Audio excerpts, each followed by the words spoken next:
১৯৭১ সালের আগে এই দেশের মানুষের স্বাধীনতার স্বপ্নকে সাহস আর কণ্ঠ দিয়েছিল বাংলাদেশ আওয়ামী লীগ। ভাষা আন্দোলন থেকে শুরু করে ৬ দফা, ১১ দফা, আগরতলার ষড়যন্ত্র মামলা মোকাবেলা করে ৭ই মার্চের ঐতিহাসিক ভাষণ, প্রতিটি ধাপে আওয়ামী লীগ বাঙালিকে মুক্তির মন্ত্রে ঐক্যবদ্ধ করেছিল। ৭০-এর নির্বাচনে জনগণের নিরঙ্কুশ ম্যান্ডেট নিয়েই এই দল প্রমাণ করেছিল স্বাধীনতার রায় কার পক্ষে। যুদ্ধের পরে একটি যুদ্ধ বিধ্বস্ত সর্বহারা দেশ হাতে পেয়েছিলেন জাতির পিতা বঙ্গবন্ধু শেখ মুজিবুর রহমান। ব্যাংকে রিজার্ভ শূন্য, রাস্তাঘাট ব্রিজ ধ্বংস, কোটি মানুষ শরণার্থী। শূন্য থেকে শুরু করে মাত্র ৩.৫ বছরে গড়েছিলেন বাংলাদেশের সংবিধান, প্রশাসন, পররাষ্ট্রনীতি, ভারতীয় মিত্রবাহিনী ফেরত পাঠানো, যুদ্ধাপরাধীদের বিচার শুরু। তার হাত ধরেই বিশ্বের মানচিত্রে সম্মানের জায়গা করে নিয়েছিল নতুন বাংলাদেশ।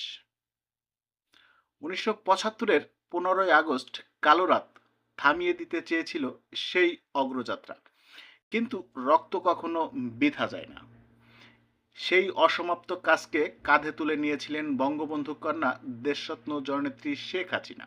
পিতামাতা ভাইসহ পরিবারের সবাইকে হারানোর বেদনা নিয়ে ফিরে এসে তিনি যুদ্ধ করেছেন দারিদ্র্যের বিরুদ্ধে, জঙ্গিবাদের বিরুদ্ধে, সামরিক শাসনের বিরুদ্ধে, পিছিয়ে পড়ার বিরুদ্ধে। তার নেতৃত্বে বাংলাদেশ আজ তলাবিহীন ঝুড়ি থেকে উন্নয়নের রোল মডেল।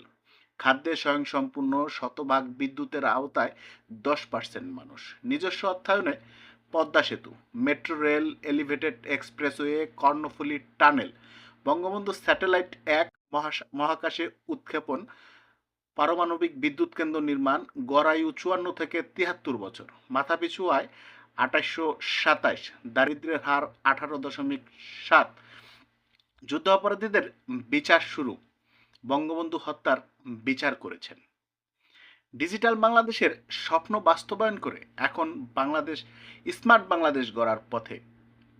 কমিউনিটি ক্লিনিক থেকে আশ্রয়ন প্রকল্প, একটি বাড়ি একটি খামার থেকে বছরে কোটি মানুষের কর্মসংস্থান, উন্নয়নের ছোঁয়া পৌঁছে গেছে গ্রাম থেকে গ্রামে। বঙ্গবন্ধুর স্বপ্ন দেখিয়েছিলেন সোনার বাংলার। শেখ হাসিনা সেই স্বপ্নকে বাস্তবে রূপ দিচ্ছেন দিনের পর দিন। পিতা স্বাধীনতা এনেছেন, কন্যা এনেছেন অর্থনৈতিক মুক্তি। স্বাধীনতা থেকে সমৃদ্ধ। জয় বাংলা, জয় বঙ্গবন্ধু।